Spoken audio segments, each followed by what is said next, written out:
you can speak to it.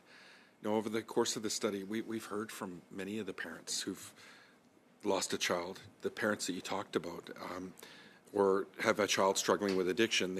They've shared differing views on whether we need to scale up or scale back measures like safe supply. Have your views on how to address the crisis evolved since you lost Ryan? What do you think are the most critical actions the federal government needs to take? Yeah.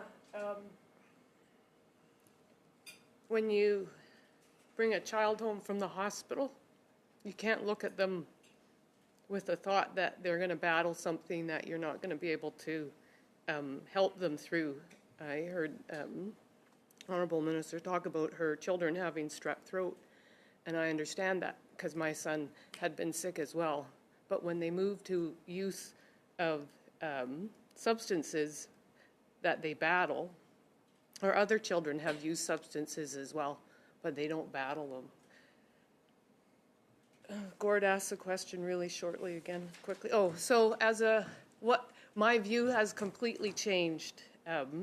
John is an alcoholic, has been sober for 38 years.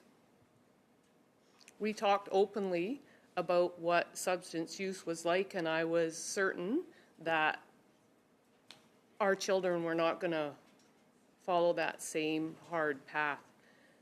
And I really fought against Ryan using substances, even though I was the mother who would go pick him up if he'd had too much to drink and then not admonish him, because my siblings and my cousins had all done this in their adolescence phase as well.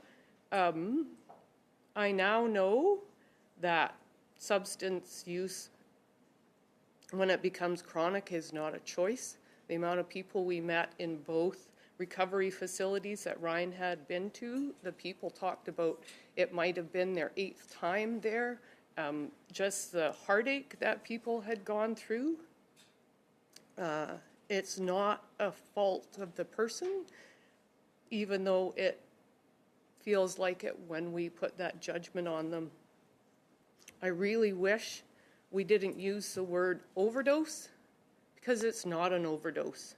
When Ryan was 16 and had gone to a New Year's Eve party, he ended up with alcohol poisoning. It's called alcohol poisoning, but everything else is called an overdose. We had the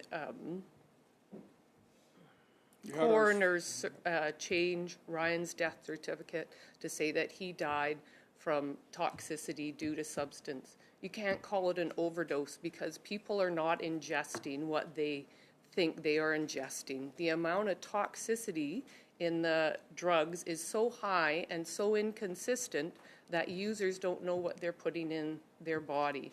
I hear the word fentanyl. Fentanyl is not the only drug that is being put in that is killing our loved ones. The drug toxicity also is impacting those people that are unhoused because they are constantly in a state of withdrawal in drug sickness. If your coffee that you were drinking today did not have the right level of caffeine but was also replaced with other substances that made you ill, your body would still crave that caffeine, and you would probably need more instances of it throughout the day, which is what is happening with the drug toxicity that's happening.